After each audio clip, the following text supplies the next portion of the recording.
जय हिंद साथियों, स्वागत है आपका हमारे YouTube channel general studies tricks में। साथियों, आज हम लोग 14 नवंबर 2023 के डेली करंट अफेयर्स का एनालिसिस करेंगे। तो ज़्यादा देर ना करते हुए हम लोग जंप करते हैं अपने क्वेश्चंस पे। पहला क्वेश्चन है साथियों आपके लिए, ग्लोबल टाइगर रिकवरी प्रोग्राम से रिलेटेड। तो आपको ये बताना है ग्लोबल टाइगर रिकवरी प्रोग्राम के अंतर्गत कितनी रेस देखी गई है टाइगर पॉपुलेशन में। ठीक है, कितना राइज देखा गया है टाइगर पॉपुलेशन में ग्लोबल टाइगर रिकवरी प्रोग्राम 2.0 के तहत। ठीक है, how much rise has been witnessed in tiger population as per global tiger recovery programme 2.0। तो आपके ऑप्शन है साथियों, पहला ऑप्शन है 60%, सेकेंड ऑप्शन है 70%, थर्ड ऑप्शन है 75%, लास्ट ऑप्शन है 80%। तो साथियों 60% जो है इसका सही आंसर है और 60% राइज इन टाइगर पॉपुलेशन देखा गया है as per global tiger recovery programme 2.0। ठीक है, तो यहाँ पे देखिए जो रिपोर्ट सबमिट की गई है ग्लोबल टाइगर रिकवरी प्रोग्राम द्वारा, तो टाइगर पॉपुलेशन जो इंक्रीज़ हुई है वो 60% इंक्रीज़ हुई है। ठीक है, तो थोड़ा सा ग्लोबल टाइगर रिकवरी प्रोग्राम के बारे में देख लेते हैं। तो ये 2010 में लॉन्च हुआ था with the help of global tiger initiative by world bank. ठीक है, टू सेव वाइल्ड टाइगर्स। ठीक है, तो वाइल्ड टाइगर्स को सेव करने के लिए ग्लोबल टाइगर रिकवरी प्रोग्राम चलाया गया था 2010 में। किसके असिस्टेंस से? वर्ल्ड बैंक के असिस्टेंस से। ठीक है, ध्यान दीजिएगा, ये सब बैकग्राउंड नॉलेज है, आपको ध्यान में रखना होगा, क्योंकि आपकी कॉम्प्रिहेंसिव प्रिपरेशन तभी होती है जब आप कंटेम्प्रेरी नॉलेज प्लस जो पुरानी नॉलेज या स्टैटिक नॉलेज होती है उसको कंबाइन कर दें, तब जाके आपकी कॉम्प्रिहेंसिव नॉलेज होती है। ठीक है, कॉम्प्रिहेंसिव तैयारी ऐसे होती है। तो यहाँ पे हम लोग स्टैटिक की बात कर रहे हैं कि ये ग्लोबल टाइगर रिकवरी प्रोग्राम जो है 2010 में लॉन्च हुआ था और किसके असिस्टेंस के साथ? वर्ल्ड बैंक के असिस्टेंस के साथ लॉन्च हुआ था टू सेव वाइल्ड टाइगर्स। ठीक है, अब GTRP global tiger recovery programme 2.0 क्या था? ये है कि टाइगर इंटर गवर्नमेंटल फोरम जो है ग्लोबल टाइगर फोरम, उसके साथ अब और कोलैबोरेशंस होंगे। किसके साथ? वर्ल्ड वाइल्ड लाइफ फंड के साथ। ठीक है, वर्ल्ड वाइल्ड लाइफ फंड के साथ होंगे और कोलैबोरेशन जो क्या करेगा? टाइगर गवर्नेंस को स्ट्रेंथन करेगा, रिसोर्सेज उनके बढ़ाएगा और अच्छी से कंजर्वेशन होंगे वाइल्ड टाइगर्स के। ठीक है, तो ग्लोबल टाइगर रिकवरी प्रोग्राम 2.0 यही इसका अपग्रेडेड वर्जन है ग्लोबल टाइगर रिकवरी प्रोग्राम का।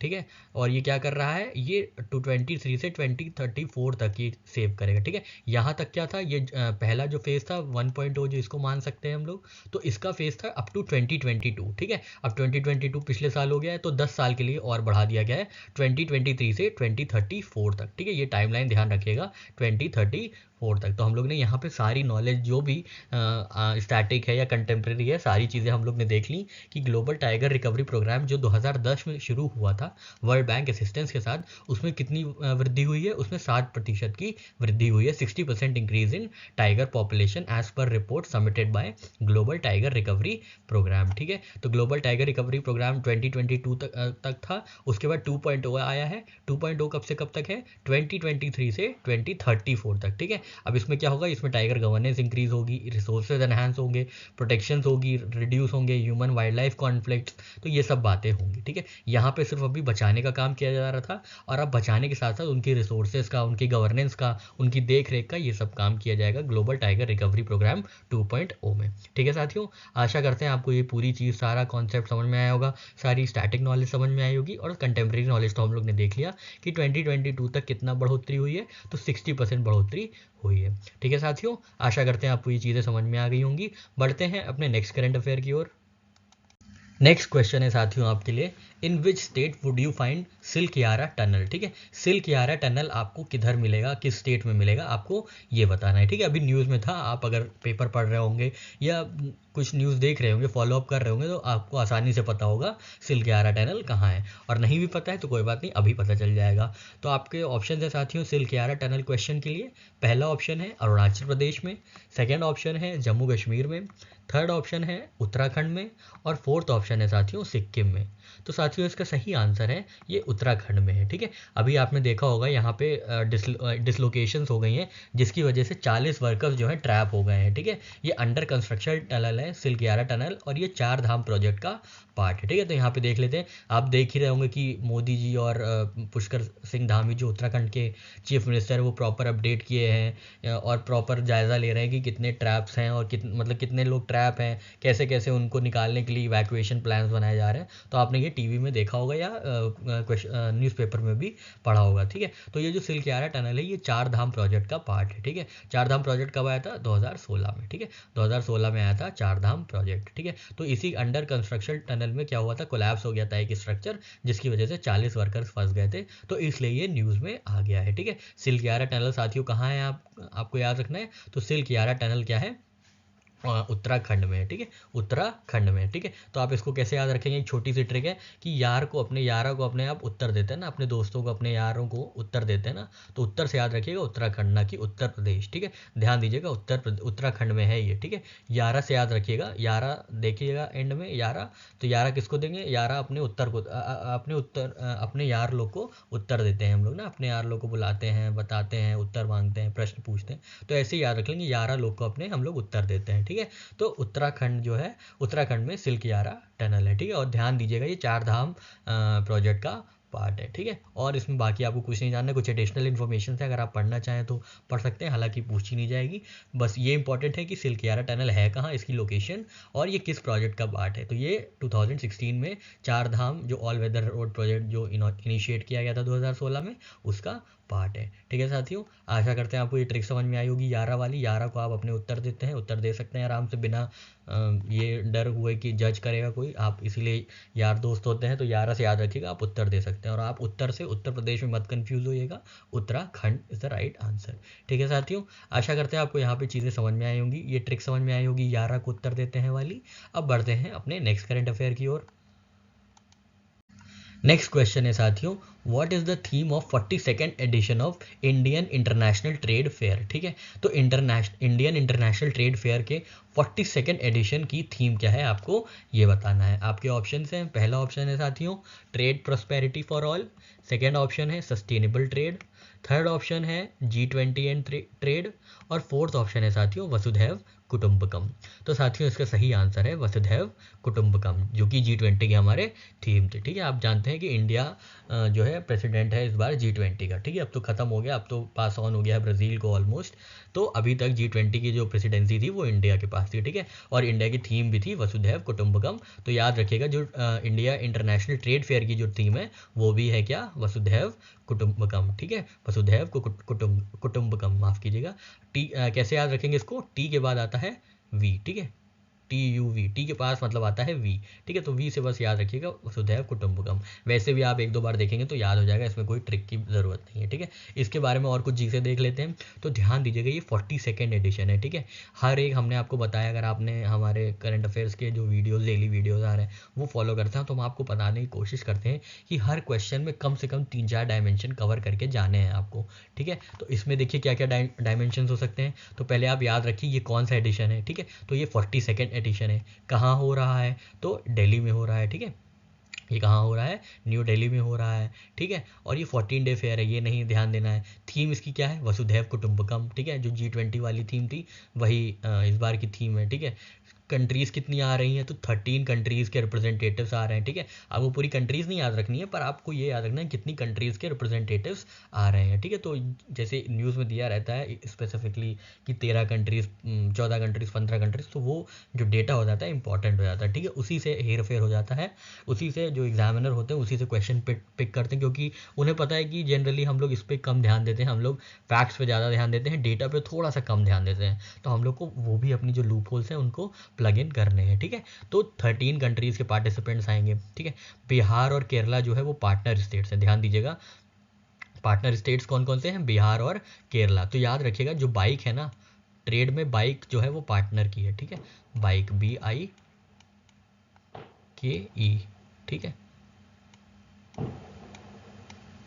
तो BI से याद रखिएगा बिहार, और KE से याद रखिएगा केरला, ठीक है। तो बिहार और केरला जो है वो पार्टनर है। तो कैसे याद रखेंगे हम लोग, ट्रेड में बाइक पार्टनर है, ठीक है। ट्रेड में बाइक पार्टनर है, ट्रेड क्या है, ट्रेड है साथियों ट्रेड फेयर, बाइक क्या है, बिहार और केरला, और ये क्या है, ये पार्टनर स्टेट्स हैं, ठीक है। और दिल्ली, जम्मू कश्मीर, झारखंड, महाराष्ट्र और उत्तर प्रदेश जो है वो फोकस स्टेट्स हैं, ठीक है। तो आप ये फोकस स्टेट्स एक बार मिस कर सकते हैं, नहीं याद करने की कोई ज़रूरत नहीं है, पर पार्टनर स्टेट्स तो आपको डेफिनेटली याद करके जाना है। और कैसे याद रखेंगे कि जो ट्रेड है, ट्रेड में जो है बाइक पार्टनर है, ठीक है। ट्रेड में क्या है, बाइक पार्टनर है, ठीक है। ट्रेड का जो पार्टनर है वो बाइक से आता है, ऐसे कैसे करके भी याद याद कर सकते हैं, बस ये ध्यान दीजिएगा कि ट्रेड में बाइक पार्टनर है, ठीक है, ट्रेड में जो है बाइक पार्टनर है। ट्रेड से क्या है, ट्रेड से है इंटरनेशनल ट्रेड फेयर, ठीक है। बाइक से क्या है, बिहार, BI से बिहार और KE से केरला, ठीक है। तो ये क्या है, ये पार्टनर स्टेट्स है, ठीक है, ऐसे याद रखेंगे हम लोग। और इसमें कितने कंट्रीज़ के रिप्रेजेंटेटिव्स हैं, तो 13 कंट्रीज़ के रिप्रेजेंटेटिव हैं।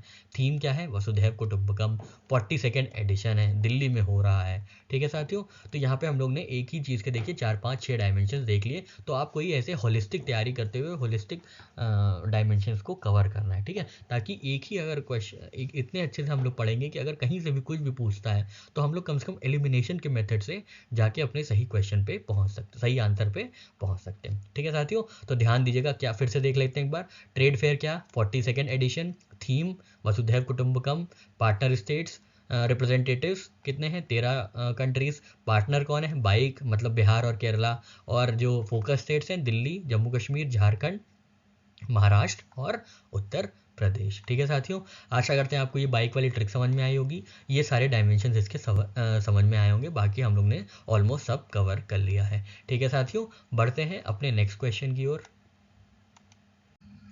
नेक्स्ट क्वेश्चन है साथियों आपके लिए, what is the theme of 18th Dubai air show 2023, ठीक है। अब इसमें आपको सिर्फ थीम ही जाननी है, क्योंकि ये जो हो रहा है ये फॉरेन लैंड में हो रहा है, तो इसलिए ज़्यादा इसमें क्या कहते हैं, कुछ ज़्यादा इसमें एक्सपेरिमेंट नहीं करते एग्जामिनर्स, बट जो एक पर्टिकुलर चीज़ है उसी की लीग पे पूछते हुए चले जाते हैं, ठीक है। तो थीम ही यहाँ पे अगर आपसे दुबई एयर शो से कुछ भी पूछेंगे तो थीम ही पूछना चाहिए, ठीक है। तो साथियों आपके ऑप्शन है, पहला ऑप्शन है the future of air space and industry, क्या ये थीम है 18th दुबई एयर शो की। सेकेंड ऑप्शन है sustainable and green air space. Third option है air space and secure, air space safe and secure for Gen X. और fourth option है साथियों aerospace innovations. तो साथियों इसका सही आंसर है फ्यूचर ऑफ एरोस्पेस इंडस्ट्री, ठीक है। तो जो दुबई एयर शो का थीम है दुबई एयर शो 2023 की, वो क्या है, future of air space industry, ठीक है।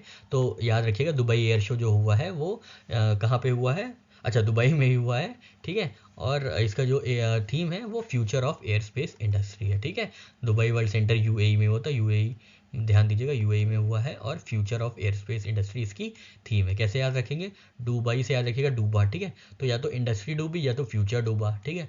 फ्यूचर डूबेगा या इंडस्ट्री डूबेगी, ठीक है। तो याद रखिएगा फ्यूचर भी डूबेगा और इंडस्ट्री भी डूबेगी, ऐसे करके आप याद रखिएगा future of the air space industry जो है थीम है, ठीक है। तो डूब क्या सकता है, हमारा फ्यूचर डूब सकता है और हमारी इंडस्ट्री डूब सकती है, ठीक है। तो मतलब डूबेगी नहीं है, मतलब हम एक ऐसी लिंक करके बता रहे हैं ताकि अगर आपको एग्जाम में कोई भी कन्फ्यूजन होता है तो आप कॉन्फिडेंटली अटेम्प्ट कर सकते हैं। जब आपको याद आएगा दुबई से आप याद रखेंगे डूबा, और डूबा क्या क्या, फ्यूचर डूबा या इंडस्ट्री डूबी, तो ऐसे याद रखेंगे तो हम लोग अपने जो एक्यूरेसी है उसको मेंटेन कर पाएंगे, और जो साइकोलॉजिकल बूस्ट होता है एक्यूरेसी मेंटेन करने के बाद वो मेंटेन कर पाएंगे एग्जाम में, ठीक है। तो याद रखिएगा साथियों future of the air space industry जो है वो दुबई एयर शो की 2023 के दुबई एयर शो की थीम है, ठीक है, future of air space industry, ठीक है साथियों। आशा करते हैं आपको ये ट्रिक समझ में आई होगी।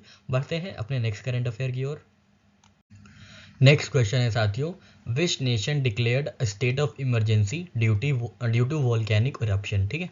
तो किस नेशन या किस देश ने वॉल्केनिक इरप्शन की वजह से स्टेट ऑफ इमरजेंसी घोषित कर दी गई है, आपको ये बताना है किस स्टेट में या किस नेशन में ऐसा हुआ है। तो आपके ऑप्शन है साथियों, पहला ऑप्शन है आइसलैंड, सेकेंड ऑप्शन है रशिया, थर्ड ऑप्शन है जापान, फोर्थ ऑप्शन है फिलीपींस। तो साथियों इसका सही आंसर है आइसलैंड, ठीक है। आइसलैंड में क्या हुआ है कि वोल्केनिक इरप्शन की वजह से क्या किया गया, स्टेट ऑफ इमरजेंसी घोषित कर दी गई है, ठीक है। यहाँ पे ये एक प्रेडिक्शन किया जा रहा है कि एक आइसलैंड में एक टाउन है ग्रिंडाविक करके, जो कि रेकाविक जो कैपिटल है आइसलैंड की उसके पास ही है, जिसमें ये कहा जा रहा है कि जो वोल्केनिक इरप्शन होगा तो उसके चलते कई हैवी डैमेजेस हो सकते हैं, इसलिए स्टेट ऑफ इमरजेंसी घोषित कर दी गई है आइसलैंड में, ठीक है। तो ध्यान दीजिएगा Iceland declared state of emergency due to volcanic eruption, ठीक है। तो ध्यान दीजिएगा किसने किया है साथियों, आइसलैंड ने किया है। कैसे याद रखेंगे, जब वोल्केनिक इरप्शन होगा तो आइस यूज करेंगे बुझाने के लिए, ठीक है। तो आइस से याद रखिएगा आइसलैंड, ठीक है।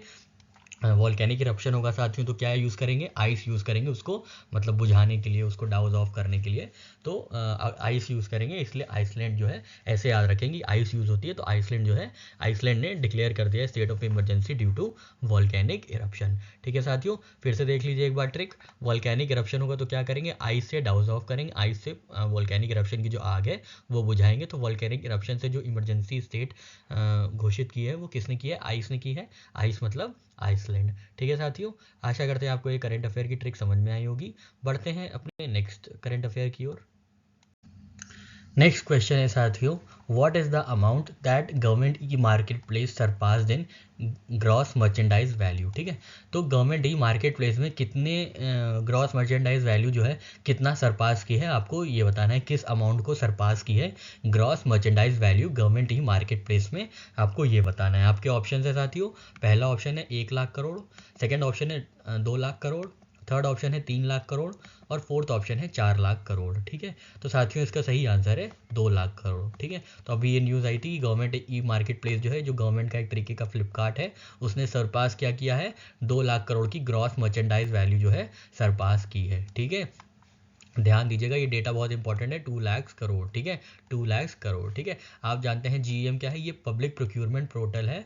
इसमें जैसे सेंट्रल गवर्नमेंट और स्टेट गवर्नमेंट को या सेंट्रल गवर्नमेंट की मिनिस्ट्रीज़ को कोई काम कराना होता है और उन्हें कोई प्रोडक्ट चाहिए होता है, तो वो गवर्नमेंट ई मार्केट प्लेस से प्रोक्योर करते हैं। ठीक है, तो वो एक तरीके का इन लोग का फ्लिपकार्ट है, इंडिजिनस फ्लिपकार्ट है गवर्नमेंट का। ठीक है, तो ये क्या करते हैं, इसी गवर्नमेंट ई मार्केट प्लेस से सारा चीज़ जो मटेरियल्स प्रोक्योर करना है उससे प्रोक्योर करते हैं, जिसके चलते काफ़ी ट्रांसपेरेंसी बढ़ती जाती है। ठीक है, तो याद रखिएगा गवर्नमेंट मार्केट प्लेस क्या है, ये पब्लिक प्रोक्योरमेंट पोर्टल है for goods and services for procurement of goods and services for all central government and state government ministry department etcetera etcetera. ठीक है, आया कब था साथियों, ये बैकग्राउंड नॉलेज है, थोड़ा सा याद रखेंगे, 2016 में आया था। ठीक है, और जो ऑथराइज करता है इसको वो मिनिस्ट्री ऑफ फाइनेंस ऑथराइज करता है। ठीक है, जो भी प्रोक्योरमेंट करना होता है वो थ्रू मिनिस्ट्री ऑफ फाइनेंस होता है, पर जो इसकी नोडल मिनिस्ट्री है वो ministry of commerce and industry है। ठीक है, दो महत्वपूर्ण बातें हैं, बिल्कुल ध्यान में रखिएगा कि जो ऑथराइजेशंस होते हैं, जो परचेजेस थ्रू जीईएम मतलब गवर्नमेंट ई मार्केट प्लेस, वो कौन ऑथराइज करता है, मिनिस्ट्री ऑफ फाइनेंस। पर जो नोडल मिनिस्ट्री है गवर्नमेंट ऑफ मार्केट प्लेस की, वो कौन है, ministry of commerce and industry. ठीक है, जेम कब आया था, गवर्नमेंट ई मार्केट प्लेस कब आया था, तो साथियों जेम आया था 2016 में, ध्यान दीजिएगा 2016 में आया था। ठीक है साथियों, आशा करते हैं आपको यहाँ पे बैकग्राउंड नॉलेज पता चल गई होगी। यहाँ पे 2 लाख करोड़ आप याद रखिएगा, बहुत ही इंपॉर्टेंट वैल्यू है। ये क्या है, ये ग्रॉस मर्चेंडाइज वैल्यू है जो कि गवर्नमेंट ई मार्केट प्लेस ने सरपास किया है। ठीक है, तो इसका मतलब ये हुआ एक तरीके से इन्होंने मर्चेंडाइज या जो प्रोडक्ट्स हैं वो 2 लाख करोड़ के प्रोक्यूरमेंट्स हुए हैं। ठीक है, 2 लाख करोड़ के अप्रॉक्सीमेट प्रोक्यूरमेंट्स हुए हैं, ग्रॉस मर्चेंडाइज वैल्यूज़ के प्रोक्यूरमेंट्स हुए हैं गवर्नमेंट ई मार्केट प्लेस से। ठीक है साथियों, आशा करते हैं आपको यहाँ पे चीज़ें क्लियर हुई होंगी। बढ़ते हैं अपने नेक्स्ट करंट अफेयर की ओर। ये इंपॉर्टेंट क्वेश्चन है साथियों, ध्यान दीजिएगा, किस ऑर्गेनाइजेशन ने साइन किया है sub programme 2 of sustainable urban development and service delivery programme with India. ठीक है, तो sustainable urban development and service delivery programme के लिए किसने साइन अप किया है इंडिया के साथ, आपको ये बताना है। आपके ऑप्शन है, पहला ऑप्शन है यूनाइटेड नेशंस, सेकेंड ऑप्शन है वर्ल्ड बैंक, थर्ड ऑप्शन है न्यू डेवलपमेंट बैंक और फोर्थ ऑप्शन है साथियों एशियन डेवलपमेंट बैंक। तो साथियों इसका सही आंसर है एशियन डेवलपमेंट बैंक। ठीक है, तो एशियन डेवलपमेंट बैंक ने $400 मिलियन लोन का जो है साइन किया है, लोन साइन किया है for sub programme 2 of sustainable urban development and service delivery programme. ठीक है, नाम से ही समझ में आ रहा है ये अर्बन डेवलपमेंट और सर्विस डिलीवरी प्रोग्राम पे काम करेगा। ठीक है, जिसमें इन्वॉल्व होंगी कौन, अर्बन लोकल बॉडीज। और ये किसके अंदर है, ये Atal mission for rejuvenation for and urban transformation 2.0 के अंतर्गत किया जाएगा। ठीक है, सर्विस डिलीवरी क्या होगी, universal access of water supply होगी, सैनिटेशन होगी, वाटर सिक्योरिटी होगी, रिसाइकलिंग होगी, ये सब चीज़ें होंगी। ठीक है, तो sustainable urban development and service delivery programme के लिए क्या किया, किससे किया गया है साथियों, एशियन डेवलपमेंट बैंक के साथ साइन अप किया गया है।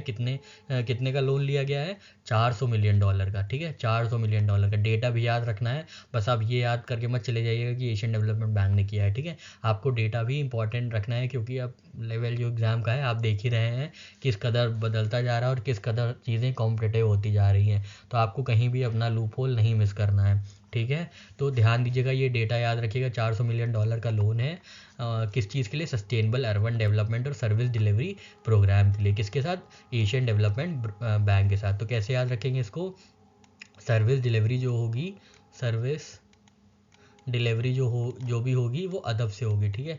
सर्विस डिलीवरी कैसे होगी, अदब से होगी, ADB, ठीक है, ADB, बस ADB मतलब होता है अदब, ठीक है। अदब से याद रखिएगा, एशियन डेवलपमेंट बैंक। तो सर्विस डिलीवरी जो होगी वो कैसे होगी, वो अदब से होगी, ठीक है। अब $400 मिलियन का हम लोग के पास कोई ऐसा तरीका नहीं है कि हम इसका ट्रिक बना दें, नहीं तो आपके लिए बना देते हैं, आपकी प्रिपरेशन और सिंप्लीफाई कर देते हैं, पर मतलब अनफॉर्चुनेटली इसकी कोई ट्रिक नहीं बन सकती। तो आपको ये तो याद ही रखना पड़ेगा कि $400 मिलियन का ये जो साइन अप है हुआ है Asian development bank for service delivery and sustainable urban development, ठीक है। तो याद रखेंगे सर्विस डिलीवरी कैसे होगी, सर्विस डिलीवरी जो होगी वो अदब से होगी, अदब से याद रखिएगा, एशियन डेवलपमेंट बैंक, ठीक है साथियों।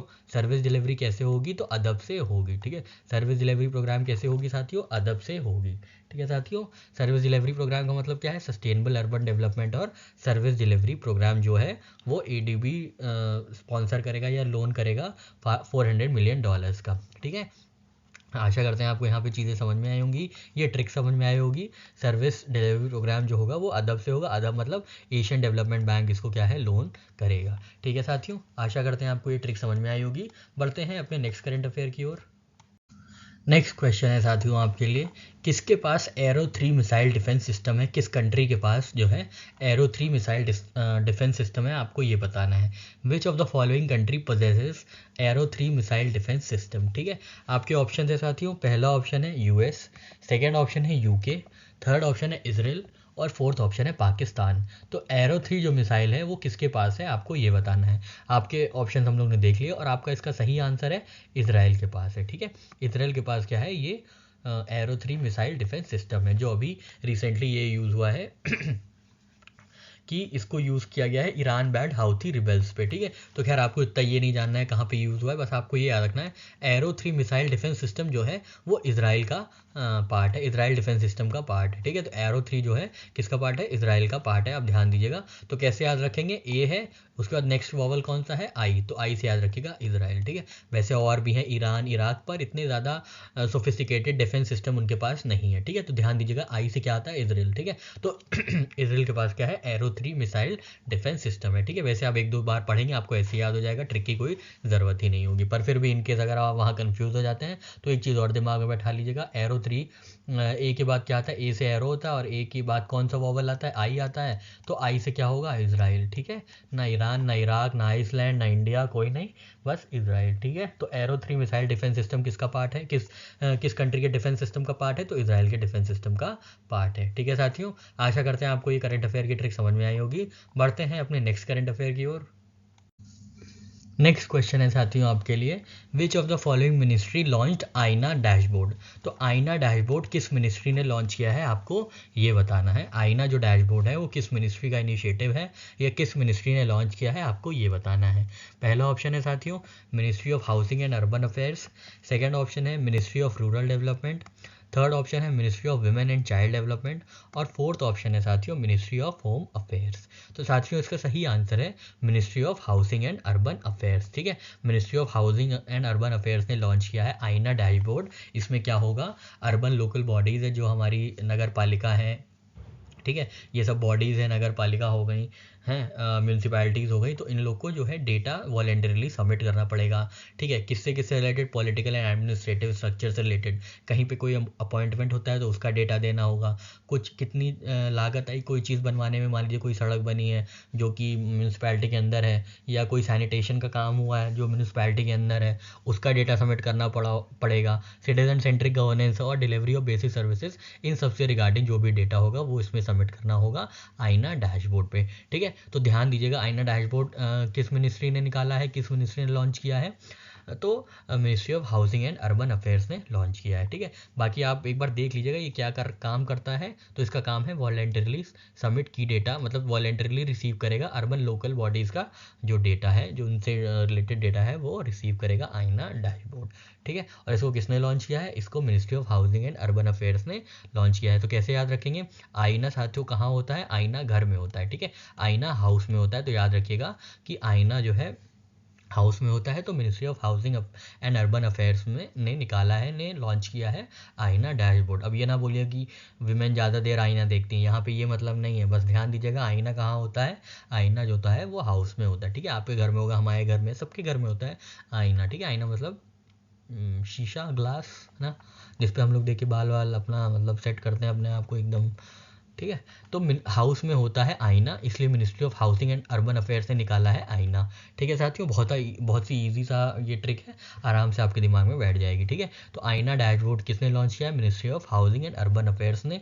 किस लिए लॉन्च किया है? ताकि अर्बन लोकल बॉडीज जो हैं वो वॉलेंटरली सबमिट कर सके की data regarding political and administrative structure, finance, planning, citizen centric governance and delivery of basic services, ठीक है। तो ये भी याद रखिएगा, जो डैशबोर्ड है इसमें 5 पिलर्स हैं, ठीक है। हो सकता है यही आपसे पूछ ले कितने पिलर्स हैं आईने में, तो याद रखिएगा 5 आईना है, ठीक है। 5 आईना से कौन कौन से आईना है? पॉलिटिकल एंड एडमिनिस्ट्रेटिव स्ट्रक्चर वाला आईना है, एक फाइनेंस वाला आईना है, एक प्लानिंग वाला आईना है, एक सिटीजन सेंट्रिक गवर्नेंस है, और एक डिलीवरी ऑफ बेसिक सर्विसेज वाला आईना है, ठीक है। तो खैर इतना आपसे ये नहीं सब नहीं पूछना चाहिए, बस आपसे ये हो सकता है पूछ ले कितने पिलर्स हैं। अगर आप एक बार पिलर्स 2-3 बार पिलर्स देख लेंगे तो आप वहाँ पे रिकग्नाइज कर लेंगे, अगर क्वेश्चन आ जाता है कि कौन सा पिलर नहीं है, ठीक है, तो आप वो भी देख लीजिएगा, ठीक है। और याद रखिएगा जो पिलर्स है, आईने कितने हैं? 5 आईने हैं, ऐसे याद रखिएगा। और आईना कहाँ होता है? हाउस में होता है, इसलिए हाउसिंग एंड अर्बन अफेयर्स की ये जो है पोर्टल है या हाउसिंग एंड अर्बन अफेयर्स ने लॉन्च किया है आईना डैशबोर्ड फॉर सिटीज़, ठीक है साथियों। आशा करते हैं आपको यहाँ पे इन्फॉर्मेशन समझ में आई होंगी, ये पिलर्स के कॉन्सेप्ट समझ में आए होंगे, और ये जो ट्रिक बनाई है ministry of housing and urban affairs वाली, वो भी समझ में आई होगी, ठीक है साथियों। बढ़ते हैं अपने नेक्स्ट क्वेश्चन की ओर। नेक्स्ट क्वेश्चन इंपॉर्टेंट है साथियों, ध्यान दीजिएगा। तो आपको ये बताना है कौन सी कंट्री लीड कर रही है कंप्लीटिंग ऑफ प्रोजेक्ट्स में स्मार्ट सिटीज़ मिशन के अंतर्गत, ठीक है। स्मार्ट सिटीज़ मिशन के अंदर कौन सी कंट्री लीड कर रही है इन कंप्लीशन ऑफ प्रोजेक्ट्स, ठीक है। तो साथियों एक बार फिर से क्वेश्चन पढ़ लेते हैं। Which of the following cities is leading in completing of projects as per smart cities mission. आपके ऑप्शन है साथियों, पहला ऑप्शन है सूरत, सेकेंड ऑप्शन है आगरा, थर्ड ऑप्शन है अहमदाबाद, और फोर्थ ऑप्शन है वाराणसी, ठीक है, वाराणसी, ठीक है साथियों। बढ़ते हैं अपने आंसर की ओर। तो इसका आंसर है साथियों सूरत, ठीक है। सूरत जो है सबसे आगे है प्रोजेक्ट्स कंप्लीट करने में अंडर स्मार्ट सिटीज़ मिशन, ठीक है। ये किससे पता चला हमें?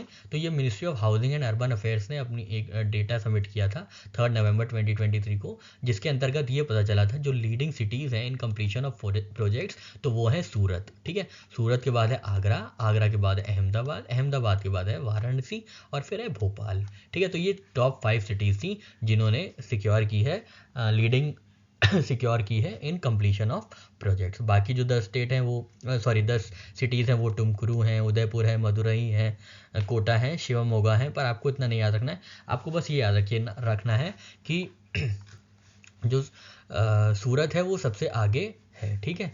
तो सूरत है, उसके बाद आगरा है, ठीक है। सूरत है, उसके बाद आगरा है, उसके बाद अहमदाबाद है, और उसके बाद वाराणसी है, ठीक है। तो ध्यान दीजिएगा ये सूरत है। तो कैसे याद रखेंगे? तो याद रखिएगा स्मार्ट सूरत में आग लगी है, ठीक है। स्मार्ट सूरत में आग लगी है, ठीक है। स्मार्ट सूरत में क्या लगी है? आग लगी है, ठीक है। स्मार्ट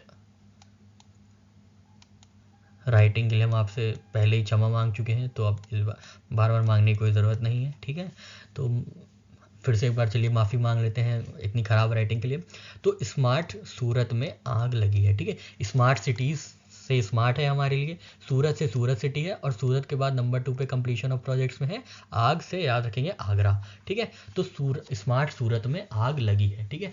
स्मार्ट से क्या है? स्मार्ट सिटीज़ मिशन है। सूरत क्या है? सूरत एक जगह है गुजरात में, ठीक है। और आगरा क्या है? आगरा भी एक जगह है उत्तर प्रदेश में, ठीक है। तो ये 2 सिटीज़ जो हैं वो लीड कर रही हैं इन कंप्लीशन ऑफ प्रोजेक्ट्स। उसके बाद कौन है? उसके बाद अहमदाबाद है, और वाराणसी और भोपाल है, ठीक है। तो याद रखिएगा स्मार्ट सूरत जो है, स्मार्ट सूरत में क्या है? आग लगी है, ठीक है। स्मार्ट सूरत में क्या लगी है? आग लगी है, ठीक है साथियों।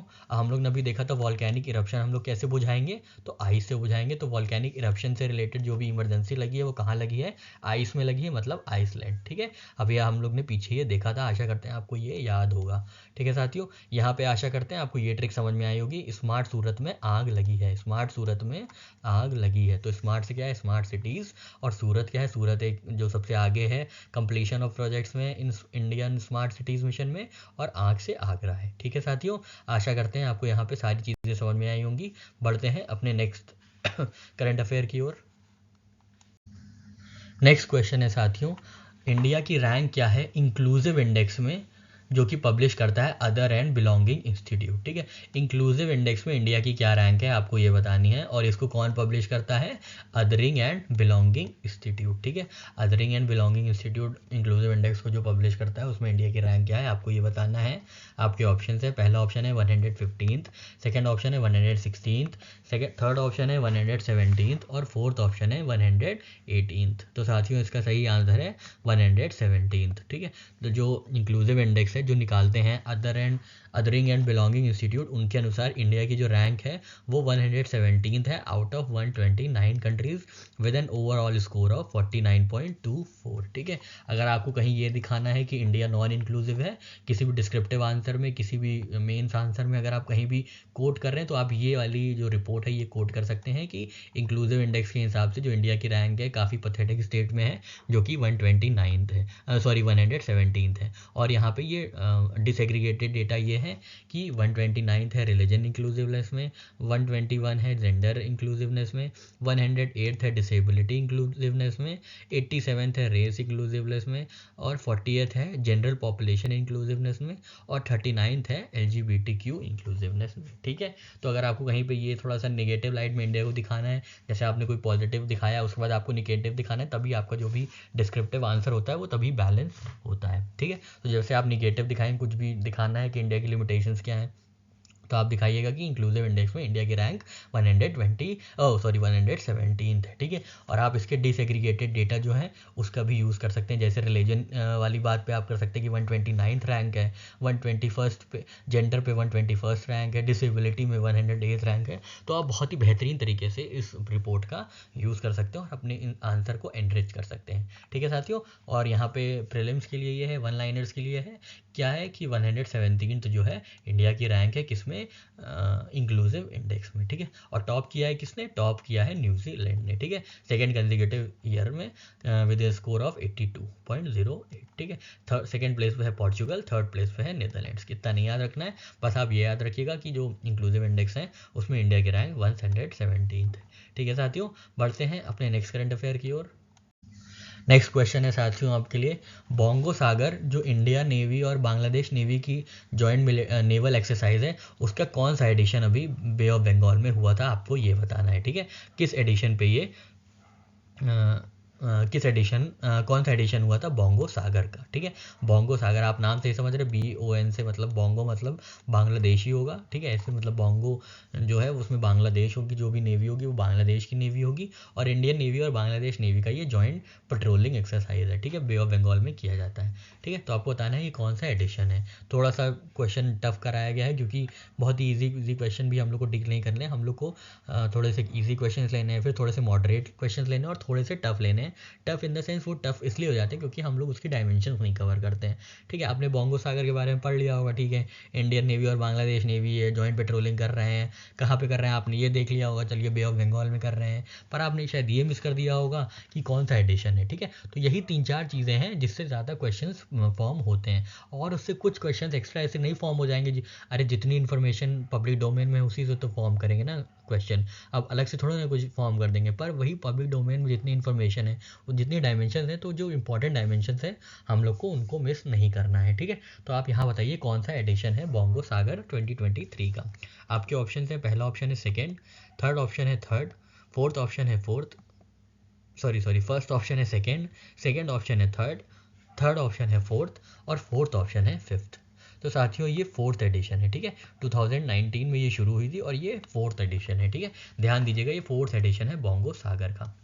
जो कि बायलैटरल नेवी एक्सरसाइज है, कोऑर्डिनेटेड पेट्रोलिंग एक्सरसाइज है, ठीक है। बे ऑफ बंगाल में हुआ था, नॉर्दर्न बे ऑफ बंगाल में, ठीक है। तो याद रखिएगा 4th एडिशन है, बी से बांग्लादेश और बी से ही बोंगो सागर है, ठीक है। तो उसमें ज़्यादा परेशान होने की ज़रूरत नहीं, वैसे इससे पूछेगा ही नहीं क्योंकि काफ़ी सिमिलैरिटीज़ हैं दोनों के प्रोनाउंसिएशन में, तो ईजिली जो है करेक्ट आंसर रिकॉग्नाइज किया जा सकता है, ठीक है। तो बस ये याद रखिएगा पहला जो इसका एडिशन था ये 2019 में हुआ था, और जो ये अब अगर आपको ये याद है कि 2019 में हुआ था तो ऑब्वियसली आपको रोलरी है कि आप यहाँ पहुँच जाएंगे 4th एडिशन पे कि ये 4th एडिशन होगा, ठीक है। तो चलिए बढ़ते हैं अपने नेक्स्ट करंट अफेयर की ओर साथियों। नेक्स्ट क्वेश्चन है साथियों, शक्ति policy is related with which of the following. तो जो शक्ति पॉलिसी है वो किससे रिलेटेड है आपको ये बताना है। आपके ऑप्शंस हैं, पहला ऑप्शन है जेंडर एम्पावरमेंट, सेकंड ऑप्शन है एजुकेशनल अटेनमेंट, थर्ड ऑप्शन है फार्म बिल्डिंग और फोर्थ ऑप्शन है कोल परचेज। तो साथियों इसका सही आंसर है कोल परचेज, ठीक है। कोल परचेज से रिलेटेड ये पॉलिसी है जिसका नाम है scheme for harnessing and allocating कोयला ट्रांसपेरेंटली इन इंडिया, ठीक है। तो ये क्या करता है, ये एलोकेट करता है जो भी कोयला के जो प्रोडक्शंस हैं उनको देखता है, और कोयले की जो भी डिस्ट्रीब्यूशन हैं प्राइवेट जनरेटर्स के साथ उनका ये पूरा देखभाल करता है, यही पॉलिसी है, ठीक है। तो गवर्नमेंट ने इंट्रोड्यूस की थी ये हार्नेसिंग एंड एलोकेटिंग कोयला ट्रांसपेरेंटली इन इंडिया 2017 में, ठीक है। तो शक्ति पॉलिसी जो रिलेटेड है वो कोयले के डिस्ट्रीब्यूशन से रिलेटेड है, ठीक है। तो याद रखेंगे कोयल के डिस्ट्रीब्यूशन से रिलेटेड है शक्ति पॉलिसी, ठीक है। कोल जलाने पे जानते हैं एनर्जी प्रोड्यूस होती है ना, एनर्जी का मतलब क्या होता है शक्ति, ठीक है। कोल जलाने से क्या होता है, आप कोल जलाएंगे ना, कोयला जलाएंगे, क्योंकि पहले हम लोग की रेलगाड़ी जो है कोयले पे ही चलती थी, ठीक है। कोयला को जलाते थे, कोयला से एनर्जी प्रोड्यूस होती थी, और एनर्जी जो है इंजन को स्टिमुलेट करती थी, और इंजन को मतलब दौड़ाती थी, जो पूरी रेलगाड़ी दौड़ती थी, ठीक है। तो ऐसे ही याद रखेंगे कोल क्या है, कोल जब जलेगा तो एनर्जी प्रोड्यूस होगी, एनर्जी को क्या कहते हैं, एनर्जी को शक्ति कहते हैं। तो शक्ति पॉलिसी किससे रिलेटेड है, कोयला से रिलेटेड है, ठीक है। आप ऐसे ही याद कर लेंगे, इसकी कोई इतनी टीम टाम की ज़रूरत नहीं, पर फिर भी कन्फ्यूजन के लिए ये सब चीज़ें हैंडी रखी जाती हैं, ठीक है। तो शक्ति पॉलिसी क्या है, this is a transparent way of allocating coal to power plant. जैसा कि हमने बताया कोल को मतलब ट्रांसपेरेंट वे में एलोकेट करने के लिए, अभी आपको पता नहीं होगा कांग्रेस काल में कोल घोटाला हुआ था बड़ा भयंकर था, जिसके बाद सुप्रीम कोर्ट ने जो कोल ऑक्शन से कोल माइंस थी उनके सारे ऑक्शंस को निरस्त कर दिया था, ठीक है। ये 2013-14 की बात है, ठीक है। तो ये इसी के लिए ये पॉलिसी आई थी जिसमें ट्रांसपेरेंट वे में एलोकेशन हो कोल का, ठीक है। तो ये कोल पॉलिसी रिलेटेड थी शक्ति पॉलिसी से, ठीक है साथियों। आशा करते हैं आपको चीज़ें समझ में आई होंगी। बढ़ते हैं नेक्स्ट करंट अफेयर की ओर। नेक्स्ट क्वेश्चन है साथियों, which of the following state is to become first step to adopt uniform civil code, ठीक है। यूनिफॉर्म सिविल कोड को अडॉप्ट करने वाला पहला राज्य कौन सा बन रहा है आपको ये बताना है। आपके ऑप्शंस हैं, पहला ऑप्शन है साथियों उत्तराखंड, सेकेंड ऑप्शन है त्रिपुरा, थर्ड ऑप्शन है केरला और फोर्थ ऑप्शन है मध्य प्रदेश। तो साथियों इसका सही आंसर है उत्तराखंड, ठीक है। उत्तराखंड जो है यूनिफॉर्म सिविल कोड अडॉप्ट करेगा, ठीक है। यूनिफॉर्म सिविल कोड क्या होता है, सबके लिए एक ही कानून हो, ठीक है। देखिए सिविल कोड क्या होते हैं, ये 4 चीज़ें होती हैं, आदमी ADMI, ठीक है, ADMI, ठीक है, ADMI। ए से क्या होता है एडॉप्शन, ठीक है।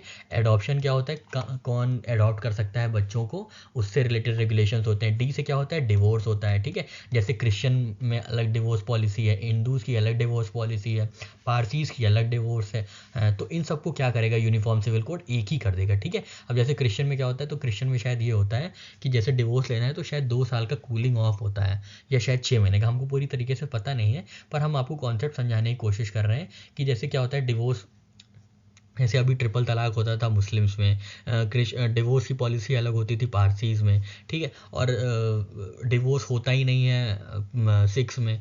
सिख की जो आनंद मैरिज है 1909 की आनंद मैरिज, उसके अंदर डिवोर्स का प्रोविज़न ही नहीं है। तो बड़े से मतलब क्या कहते हैं, ये अनयूनिफॉर्म चीज़ें हैं, नॉन यूनिफॉर्म चीज़ें हैं, जिसकी वजह से कई बार कन्फ्यूजन क्रिएट हो जाता था। तो इसकी वजह से ये यूनिफॉर्म सिविल कोड आ रहा है, ठीक है। तो ये किससे डील करता है, ये एडॉप्शन से डील करता है, फिर ये डिवोर्स से डील करता है, फिर मैरिज से डील करता है। जैसे मैरिज मुस्लिम्स 4 मैरिज कर सकते हैं, हिंदू एक ही मैरिज कर सकता है, पॉलीगैमी है, ठीक है। और क्या है, पारसीज अपने अगर जैसे बियॉन्ड किसी नॉन पारसी से शादी करती हैं तो उनकी जो प्रॉपर्टीज़ है उसमें इनहेरिटेंस राइट्स नहीं रहता है बच्चों का।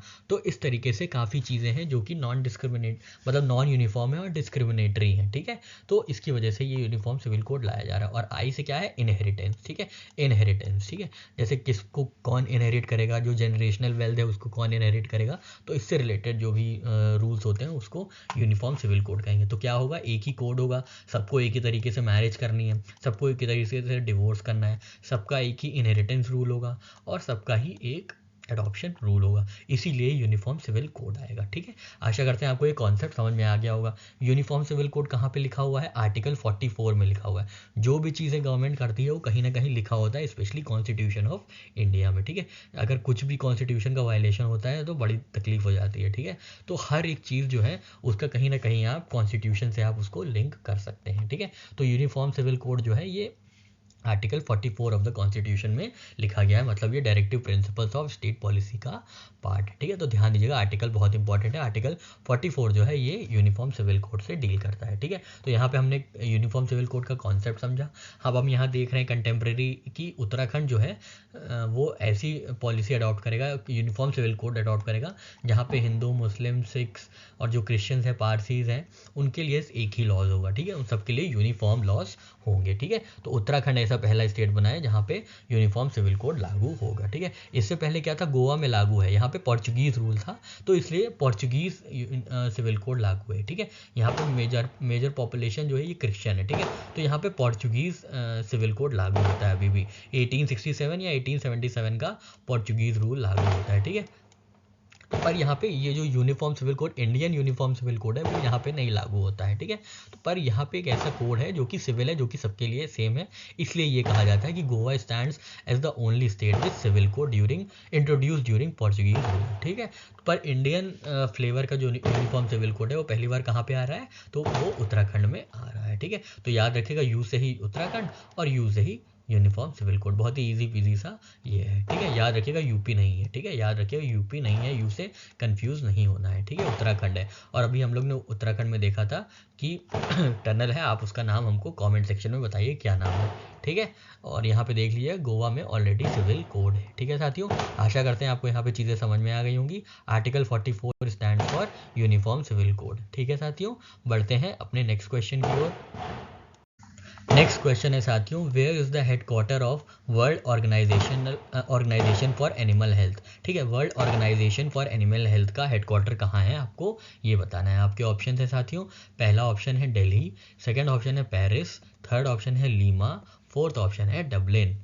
तो साथियों इसका सही आंसर है पेरिस। ठीक है, पेरिस में है world organisation for animal health. ये क्यों इंपॉर्टेंट है, क्योंकि इंडिया होस्ट कर रहा है 33rd conference of world organisation for animal health, इसलिए इंपॉर्टेंट हो जाता है कि हम इसका बैकग्राउंड जाने, ये कब फॉर्म हुआ था, इसकी हेडक्वार्टर्स क्या है। ये दो डायमेंशंस, कोई भी इंस्टीट्यूशनल बॉडी होगी, ऑर्गेनाइजेशनल बॉडी होगी, इंटरनेशनल ऑर्गेनाइजेशन होगी, तो ये दोनों चीज़ें बहुत जाननी ज़रूरी है कि एक तो वो कब आया है, कब एग्जिस्टेंस में आया है, कब इस्टेब्लिश हुआ है और उसका हेडक्वार्टर्स कहाँ है। ठीक है साथियों, तो ध्यान दीजिएगा, हम लोग पहले देख लेते हैं world organisation for animal health के बारे में, जिसको पहले ऑफिस इंटरनेशनल डे एपिजोइड्स कहा जाता था, जो कि फ्रेंच एक प्रोनाउंसिएशन है। ठीक है, और ये 1924 में फॉर्म हुआ था। ध्यान दीजिएगा, 100 साल पहले फॉर्म हुआ था। ठीक है, 100 साल पहले 1924 में world organisation for animal health form हुआ था और इसका हेडक्वार्टर्स कहाँ है, पेरिस में इसका हेडक्वार्टर्स है। ठीक है, और इंडिया क्योंकि 33rd कॉन्फ्रेंस होस्ट कर रहा है, इसलिए ये इंपॉर्टेंट हो जाता है। किसका, world organisation for animal health regional commission for Asia and Pacific in New Delhi. ठीक है, तो ध्यान दीजिएगा, world organisation for animal health का जो हेडक्वार्टर्स है वो कहाँ है, तो वो पेरिस में है साथियों। ठीक, कहाँ पे है, पेरिस में है। ठीक है साथियों, तो याद रखिएगा, एनिमल हेल्थ जो है, एनिमल हेल्थ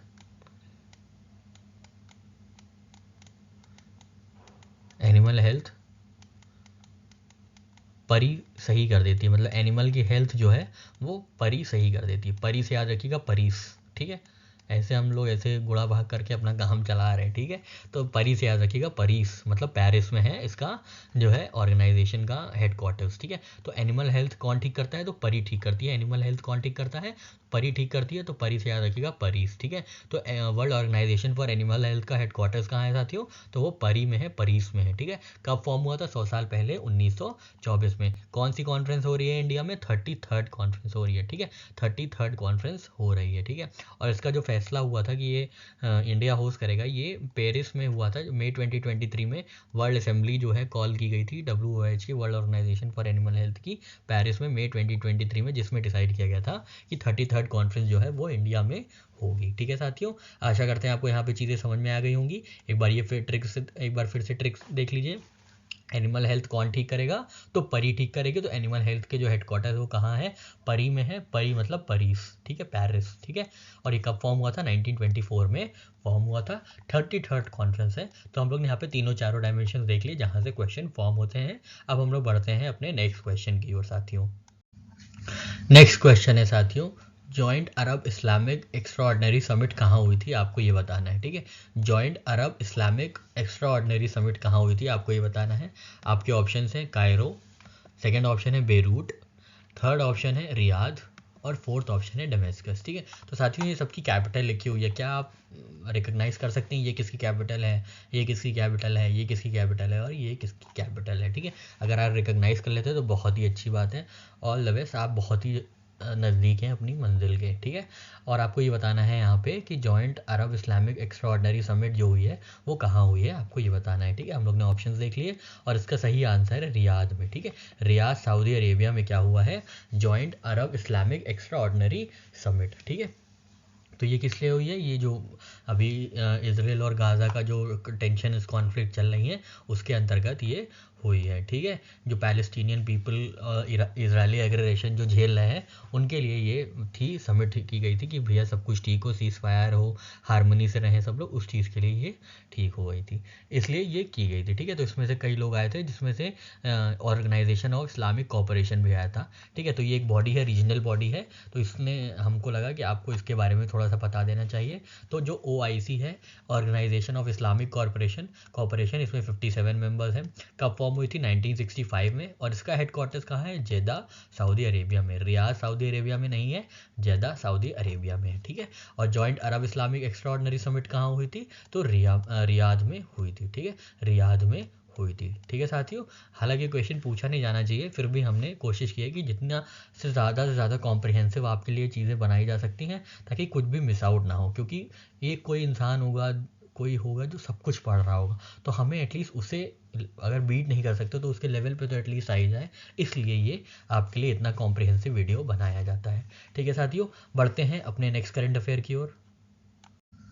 नेक्स्ट क्वेश्चन है साथियों, Lala Kedarnath Agarwal passes away at 86, which of the following was he associated with? ठीक है, तो लाला माफ़ कीजिएगा, लाला केदारनाथ अग्रवाल जी का भी निधन हो गया। तो आपको ये बताना है केदारनाथ अग्रवाल जी किससे रिलेटेड थे। आपके ऑप्शंस हैं, पहला ऑप्शन है पार्ले, सेकंड ऑप्शन है बीकानेर वाला, थर्ड ऑप्शन है बालाजी वेफर्स और फोर्थ ऑप्शन है हल्दीराम्स। ठीक है, तो साथियों इसका सही आंसर है बीकानेर वाला। ठीक है, हल्दीराम अरे सॉरी, बीकानेर वाला के जो ये थे लाला केदारनाथ फाउंडर और चेयरमैन थे। ठीक है, फाउंडर और चेयरमैन क्या थे? कौन थे? लाला केदारनाथ। ठीक है, बीकानेर वाला के। ठीक है, तो याद रखिएगा केदारनाथ में बिका, बस याद रखिएगा केदारनाथ में क्या हुआ?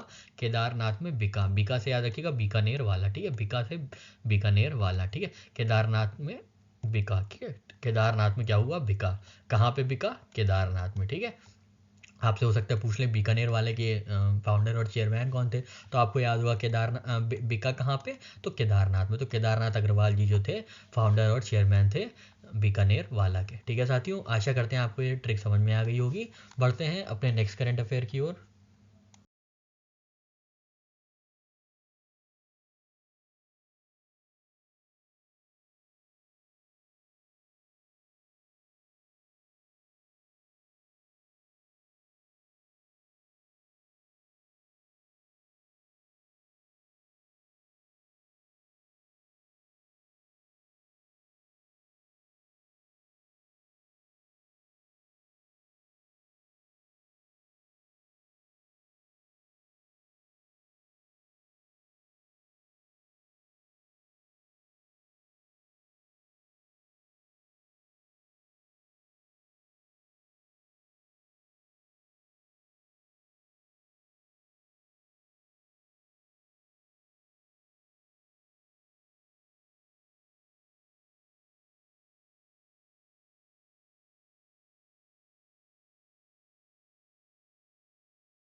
नेक्स्ट क्वेश्चन है साथियों, किस बैंक को अप्रूवल मिल गया है आरबीआई का, जो कि जिसमें क्या होगा, उसकी सिक्योरिटीज़ को बदल के होली ओन्ड सब्सिडरीज कन्वर्ट कर दिया जाएगा। ठीक है, तो which of the following bank got RBI approval to make its securities a wholly owned subsidiaries. तो किस बैंक को अप्रूवल मिला है आरबीआई का जिसके चलते सिक्योरिटीज़ बदल के होली ओन्ड सब्सिडरीज में कन्वर्ट कर दिया जाएगा।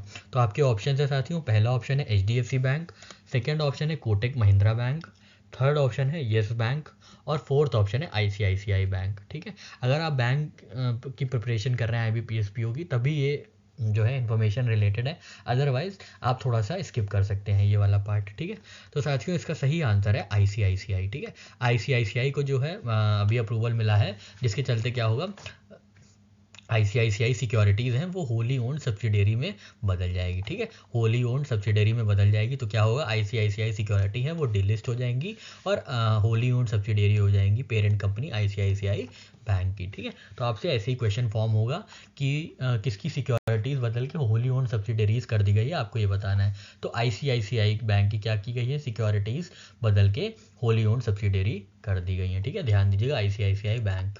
ठीक है साथियों, बढ़ते हैं अपने नेक्स्ट क्वेश्चन की ओर। नेक्स्ट क्वेश्चन है साथियों, किस कंपनी ने डिसाइड किया है कि वो 50-50 जॉइंट वेंचर सेटअप करेगा एचएएल हिंदुस्तान एरोनॉटिक लिमिटेड के साथ, किसके लिए, हेलीकॉप्टर इंजन्स के सपोर्ट के लिए। ठीक है, हेलीकॉप्टर इंजन्स के सपोर्ट के लिए एचएएल के साथ कौन 50-50 जॉइंट वेंचर सेटअप करेगा बेंगलुरु कर्नाटका में, किस कंपनी ने ये डिसाइड किया है, आपको ये बताना है। अगेन ये आईबीपीएस बैंक वाले क्वेश्चन हैं, अगर आप किसी और एग्जाम की तैयारी कर रहे हैं तो आप ये और पार्ट स्किप कर सकते हैं, एंड में देख सकते हैं, शायद कुछ आपसे रिलेटेड हो, अदरवाइज इसके बाद से शायद सारे बैंक और आईबीपीएस से रिलेटेड ही कंटेंट है, तो आप यहाँ पे वीडियो छोड़ के जा सकते हैं अगर आप बैंक की प्रिपरेशन नहीं कर रहे हैं तो। ठीक है साथियों, तो आपको यहाँ बताना है कि 50-50 जॉइंट वेंचर किसने सेटअप किया है एचएएल के साथ। ठीक है, तो साथियों आपके ऑप्शन है, पहला ऑप्शन है साफरान, सेकेंड ऑप्शन है बोइंग, थर्ड ऑप्शन है एयरबस और फोर्थ ऑप्शन है वॉल्वो।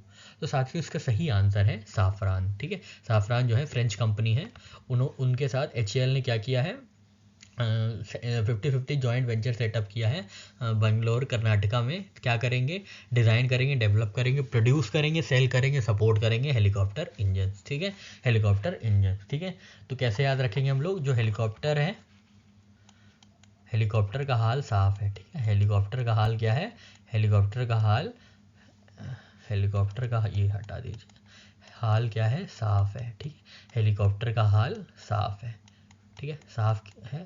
ठीक है, हेलीकॉप्टर का हाल साफ है, तो हेलीकॉप्टर से याद रखिएगा हेलीकॉप्टर इंजन्स के लिए 50-50 जॉइंट वेंचर हुआ है, किससे किससे, हाल से मतलब हिंदुस्तान एरोनॉटिक्स लिमिटेड, और साफ मतलब साफरान हेलीकॉप्टर इंजन्स। ठीक है, तो ये पूरा याद रखिएगा कि हाँ, हेलीकॉप्टर का हाल कैसा है, तो साफ है।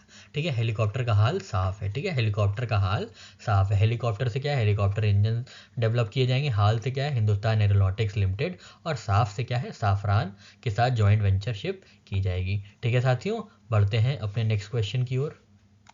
ये आज की लास्ट स्लाइड है साथियों, तो हम लोग जल्दी से कुछ प्रेडिक्शंस देख लेते हैं जीडीपी ग्रोथ के।